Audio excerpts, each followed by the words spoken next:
Okay, it's Toby from Heavyweight MMA today with Colby, Thicknesse, straight out of Freestyle MMA in Windang, alongside such legends as Alex Volkanovski, Jared Wilbraham, Justin Verheiden, etc. Under Joe Lopez as well. How are you, brother? Good, brother. Thank you for having me on. Yeah, man.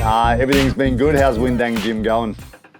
Windang is the place to be. I always tell people it's God's country, so every day I can wake up and I can stay in Windang, I'm a happy man. That's it, man. It's a beautiful part of the world. It's nice at Freestyle Gym sitting there, right? Amongst the water, nice beautiful waves and lakes. Yeah, exactly right. It's got everything. Beaches, lakes, mountain, waterfalls, so it's a place to be. It's been great having this international opportunity where I'm able to go to a foreign country, experience what it's like to fight at different time zones. I think I fought at like 2 a.m. or 3 a.m. back home time sort of thing. Be there, you can't drink tap water, your food's a little bit iffy, you're unfamiliar with a setting. Like, it's just cool to have that different environment and experience. And I've always said before I get to a big show, I want to get a couple of international fights, just so I always thought I don't want my first trip overseas to be the biggest fight of my life. Realistically, it's still going to be the biggest fight of my life, whether it's home or overseas when you make the UFC. But if it's overseas, at least you have that experience of knowing what it's like to, even things like holding water from the flight, where to get your food, where to get your water from, and that. So it's been good again with 2 trips in it. And yeah, also, first time over to Bali, I loved it there, sort of things. Same sort of good culture, good weather. So yeah, no complaints. It's been very good for me. Yeah, no, it's good, bro. Hey, one controversial question though, bro. You've been smashing these guys, so we didn't get a chance to see, are they at the same level as the Australian fighters or not, these guys over there? That's the question I have. Or are you just crushing them because you're so badass? No, we can be real. They're probably not at the same level of the guys of the Australian. Like, I'm sure if you put me and Cody, even my fight against Marty, which was obviously we went for 3 rounds, it was still a fairly competitive first round, then I dominated and took over second. And you can see even the difference, where with Marty, I was getting close to finish him in that second round a couple of times, but he had just some extra couple of layers of defense in that. But I also think for me and where I'm at, it's just me about getting the fights up sort of things. And with the level, like, we didn't start off with these opponents. Like, it's funny, it's happening to Kasib now, actually. Whereas Joe, he used to just send me an opponent and be like, what do you think? Now he's sending me a list of like 3 to 4 guys. I have to rank them in preference order. Then he sends it back to the promoter, and then we have to wait and see who says yes. And so I remember when I was warming up for this last one, I was backstage, and there was a girl from Bali MMA, and I introduced myself to her. And she's like, "Oh, you're Colby." I was like, "Yes." And she's like, "You are such a pain in the ass to match for a fight." She's like, "I send your names to 10 people, and tomorrow I'll wake up to 9 no's and just 1 delivered." And I'm like, "Oh." So, like, we had lots of good options presented, but I guess maybe they just don't want to, like, you can be real, like, you're not getting paid the most to fight there. So guys with the decent records around my level and that, they're like, oh, I don't want to take this risky fight against this 5-0, 6-0 undefeated guy for a couple $1,000 sort of thing, where I can fight guys back home and make much more money, much more sort of bigger promotion and stuff like that. So I never think that anybody's scared to fight sort of thing. I just think people don't want to sort of risk it if the sort of financial incentives aren't there for them at that stage, or they just don't think it's sort of best move for them career-wise sort of thing. I don't think anybody at the pro level where we're at is scared to fight. I just think they're sort of trying to be a little bit smarter with their decisions, which I respect, but where I'm at in my career, I'm just trying to rack these fights up. So I don't really care too much. Just more give me a name, give me a date and a weight, and I'll show up. Yeah, man. No, but like you mentioned, it's the best thing about it is just getting that ring time, getting that experience up, especially when you can't get it back home. So all good, bro. Bro, you're fighting Marvin Malunes next. Basically, you're challenging the whole of Southeast Asia, just going country by country. I'm doing the bulk route. And that's on Hex Fight Series 33, bro. So how's that one shaping up? How are you feeling for it? What do you think of him as an opponent? So it's shaping up to be really well, because I'm not going to lie, I was a little bit iffy with how having the 2 back-to-back camps would go, just with my injury history and everything like that. But I had my last hard session this morning and had my fight sim as well as Wednesday, and I can safely say I know it's that cliche thing, but I can genuinely say from 3 rounds to 5 rounds, I'm the fittest I've been. My weight's in the best point, and I think just everything's followed on very well from the back of the fight sort of thing. Because sometimes when you have a big layoff, you get to a camp, you're a bit fatigued, your body's got these little nigglers and that. Whereas I had the fight, I got sick, so I had to take another week off, and then part of me, I've only had like a 2-week training camp for this, but 2 weeks here backed off like a good 6-week camp feels like it's taken me to a whole nother level. As for the opponent, he has had, I always just come back to, he's had like a bare knuckle boxing fight. So anybody who has that, I always say he's got some, they're like tapped in the head. So he's just got, I've watched his fights, he's going to come out, throw big right low kicks, big overhands, and tries to sort of force himself into like a clinch sort of scrambly situation that way. So got my tactics, know what I'm going to do when he sort of presents his threats, and I'm just keen to go out there and sort of showcase again in front of the crowd. Yeah, man. I mean, these guys are dangerous, right? Some great Filipino fighters fighting on 1FC, etc. Like they've picked up their game, but they're very athletic. You know, they can swing hard. They're good at getting their KOs. Got some great boxers from the Philippines. He's had boxing fights plus bare knuckle, so it's not like this is an easy one. You got to be careful because anyone can tag anyone at any given time. So yeah, this will be a tricky fight for you. You got to get through that first part, right, and then you can impose your will more. Yeah, exactly right. And as they always say, like, who's the most dangerous people to fight? It's the guys with nothing to lose. It's the guys who are not expected to win because they can just go out, be free, and pretty much just throw caution to a win and just try to. And that's what makes people the most dangerous. So it's always good because that presents a challenge within itself. Where I've had these fights where I'm fighting super high level guys, and it's more of that chess match. Now I'm coming out against guys who just want to come out and take my head off from the start, sort of thing. So I like to have that sort of contrast of styles to have to prepare against. Yeah, bro. Hey, man, I just got a couple of questions. I think I might have asked you a couple of these before when we chatted a while back, but I'm just going to get you to go back over it. Mental prep, bro. How do you describe your mental preparation routine before the fight? Are we talking about, say, in camp the weeks leading up, or when I'm out the back before I'm going to fight? Both's good, bro. Okay, yeah. So in camp, a lot of my mental prep comes from just the work that I put in day-to-day training, that sort of thing. With the other side of it, you can watch a little bit of tape, you can get the looks of your sparring partners and everything like that. There's not too much on the side of, I do a little bit of a visualization when I'm shadow sparring and that, but there's nothing crazy on the mental side, I think, besides what most fighters do, sort of thing. I'm not somebody who sort of analyzes, say if I've got 3 minutes of tape, I'm not going to break down every second. I'm just going to watch it a couple of times, get an idea of what he's trying to achieve, what's he setting up, and then just go from there, sort of thing. As for the actual sort of fight week and fight day, I tend to keep it very chilled. I always talk about a Volko told me this on my pro debut. He's like, even if you're not feeling it now, when the time comes, you're going to be feeling it, and that switch is going to flick. I used to try and amp myself up a fair bit to get ready for the fights, whereas now I'm very chilled, relaxed, just stoic, and just enjoying the moment. And then when the time comes to fight, I just know that I'm going to be ready to fight. Nice, bro. Motivation, bro. What drives you to compete at this high level? I wouldn't say there's motivation anymore. It's just discipline and just my routine. If we're talking about sort of what drives me, I would say it's more the goals I have. And I always say it's the pursuit of the goals which makes me a better person inside and outside the mixed martial arts world, because obviously you can't have bad habits outside of your training routine. You can't be eating shit, sleeping like shit, going out, drinking, doing all this dumb shit, because your performance is going to reflect that. So the thing I like about this is the more I dedicate myself inside the gym and outside the gym, the more it's going to reflect in my ability in the gym, which is eventually going to reflect my ability in the cage and get the opportunity to show it. So it's just a sort of day-to-day drive of just having these big goals and these big aspirations, and then sticking to the routine, and just, it's pretty boring, to be honest. Like my life, like I can pretty much tell you what I'm going to be doing for the next 12 months. If you pick me a day, like very little is going to change, which some people, like I said, they'll probably find it boring, but that's how I am. I'm very regimented and structured. So that's how I sort of can keep ticking these boxes and leveling myself up. Yeah, well, you have those massive highs, bro. When you're actually competing is that exciting time, bro. And that's more exciting than anyone really gets to experience. It's not in this sort of game. So, you're doing that strict regimen, but then you had that high of highs when you get to actually stand up in front of everyone and compete for titles and everything, you know?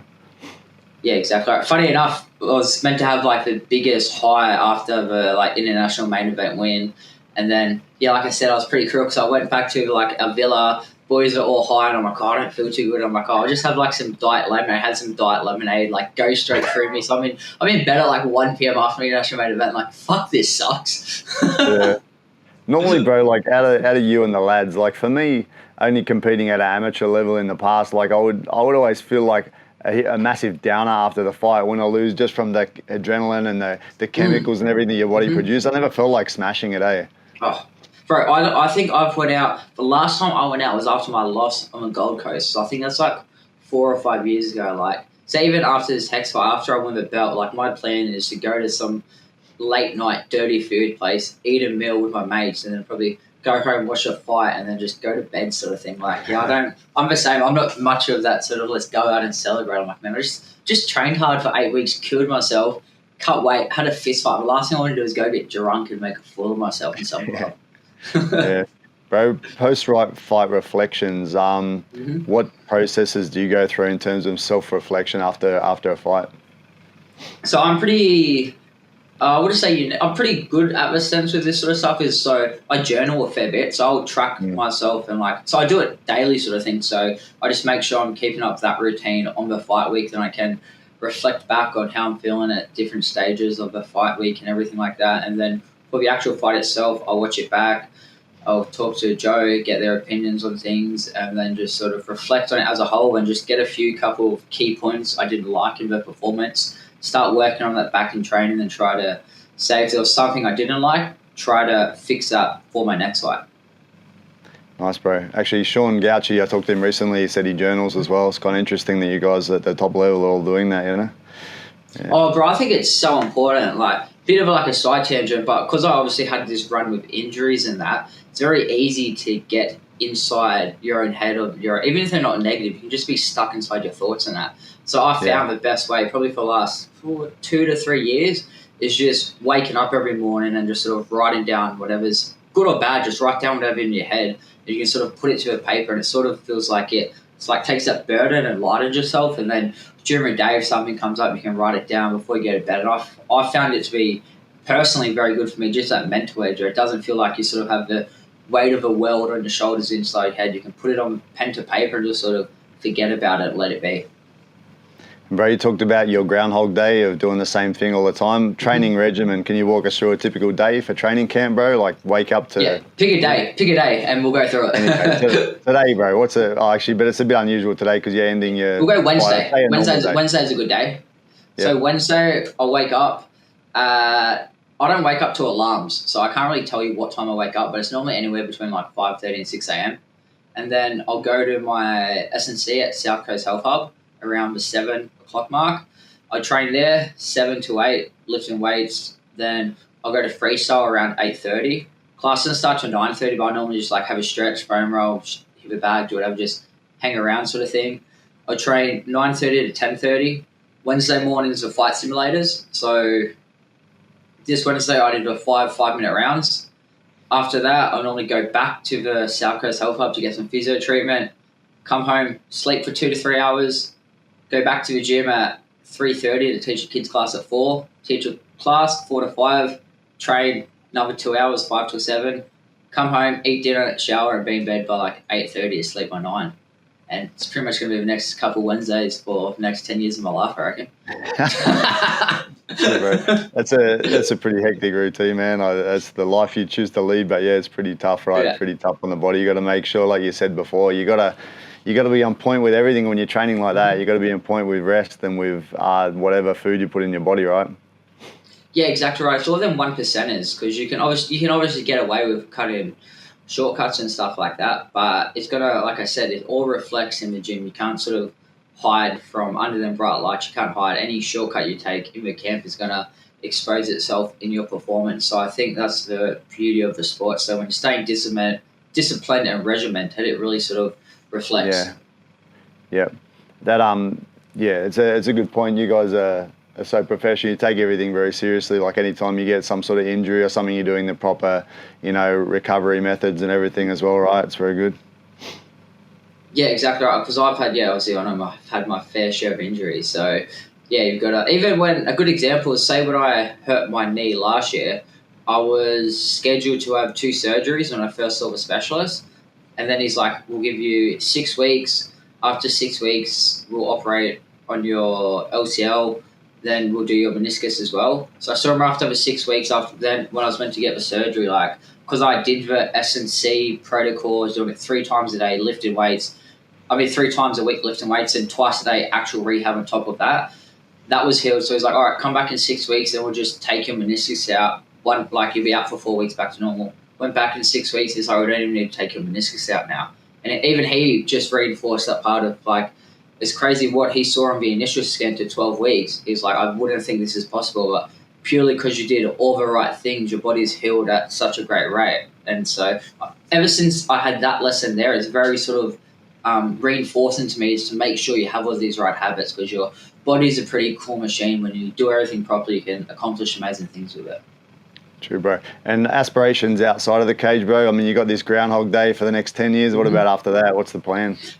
Now, so my thing is I want to build my personal brand as much as I can around my fighting legacy. And then after that, I just want to get into a coaching role. And with the coaching role, I want to do fighters, but I also want to do something with, like, if I can, disadvantaged youth or stuff like that, where you sort of help young kids who don't have access to things that can set them down the right path. So I wasn't didn't have like a rough upbringing or anything, but I wasn't like the best behaved kid. And just seeing the effect it had on me compared to my dad putting me and my twin in this path compared to if he didn't, it's changed my life for the better. So if I can somehow have this effect helping out younger kids down the line when I'm focused as not, I think that would be a pretty cool and rewarding thing to sort of get to have a part of my lifestyle. Yeah, that's it, man. Can channel people's energy into something kind of constructive and more positive, right? Yeah, exactly right. That's it. Bro, 2 more questions. You mentioned about injuries and whatnot. What are your thoughts on CTE and brain damage in MMA and combat sports, and if it's worth it? Oh, well, if I wouldn't be here if I didn't think it was worth it. But I also think the thing with CTE is that it's obviously, like, if we're talking about the actual thing, it's terrible. You want to avoid it as much as you can. But I think if you're training smart, it's very minimal the risk sort of thing. What I mean by that is if you look at, I'm almost certain if I went and picked somebody from a local football team who's 40, still playing reserve grade, he's been playing NRL every weekend since he was, like, say, 8 years old, he would have much worse CTE of his scans and stuff compared to somebody like me in my situation. However, why I'm saying it like that is because how we train at the gym is we minimize as much head trauma as we can. We do spar hard, but when we say we spar hard, it's probably an 8 out of 10. Joe's very good at the second he see things getting a little bit too heated, he's going to say, oi, pull it up, because we don't get paid in the gym. We get paid to make it to fights. And I think in that sense, if you're minimizing the actual repeated hard head knocks in the training room, it's not that big of a concern. But if you're doing that old shootbox style where you're sparring 5 hard-minute rounds 3 times a week, pretty much having 3 fights a week sort of thing, plus you're doing your fights, plus you're coming back for the extra sessions, and I think that's where you can really see the sort of accumulation effect. How we do it is very smart. So something like that is I've got very little concerns about, because we're in the right smart training environment. I'm sure if you pick somebody from another gym who spars like retards, or even you go to like the boxing gyms and see how they spar, it's very different. And I think that would be much more of a concern over there.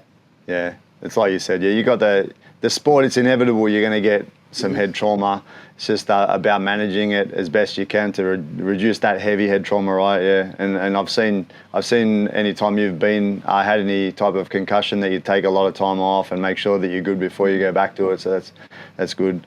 Bro, one other question, just a silly one. If you had to fight a bear or a lion or a gorilla, which one would you choose, and what would your strategy be? Bear, lion, or gorilla? What's the one that DiCaprio beat in that movie? I don't know. Maybe I didn't see that Reverend. movie, right? Really? It was a good flick. I saw it once. He beat, I think it was a bear. So if Leonardo DiCaprio can beat a bear, I reckon I can take a bear. It depends on type, because what is it? If it's black, fight back. If it's brown, lay down. If it's white, say goodnight. So if I could get a black bear, I don't know my strategy. I'll probably freeze and get fucked up, to be honest, but like I'd give it a crack. I've seen it in movies before. Yeah. I don't think we have much chance against the bear, brother, but especially those big motherfuckers. Jesus, those brown bears, no chance, right? You're fucked. Lay down. Lay down and get eaten. Fuck. Yeah. I just wrist lock it. I just mentally defeat it with a wrist lock. That's like gonna. It'll just be so I'll just buggy embarrassed. choke it or some shit. Yeah. It's going to be so embarrassed. It's going to run away. Yeah, exactly right. Hey, bro. All right, man. Thanks for your time again, and best of luck in the fight. I'll be tuning in to see you perform. Legend, brother. Thank you for having me on.